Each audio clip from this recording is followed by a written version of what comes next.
shaqaalaha aan joogno oo dadkii ay guriga iyo safka ay ku jiraan sida codkooda u dhigin lahaayeen laakiin waxaan rabnaa inaan ummadda aan u sheego danaynaysa iyo reer Somaliland in codbixintii imika saacadda iyadoo ay 7 iyo dhowr daqiiqo imika dhaaftay ay ka bilaabantay dalka oo dhan meel kasta waxaa hadda la furay goobihii codbixinta goobahaasi oo ka kooban 1642 goobood saacadda aynu wada joogno aynu hadlayno ayay ka bilaabantay waxaanu rajaynaynaa insha Allah billahi alkariim in ay ku dhamaato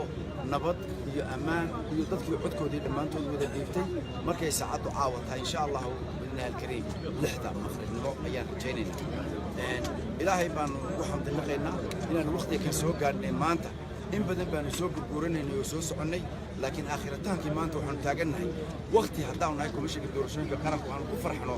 in codbixintii ay dalka ka bilaabatay maanta waddanka oo dhan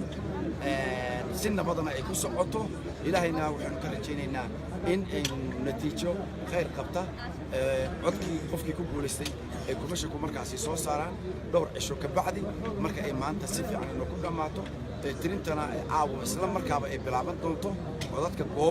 goobahana lagu tirinayaa dabeetana degmooyinka bay iyagu u gudbi doontaa marka waxaan rajaynaynaa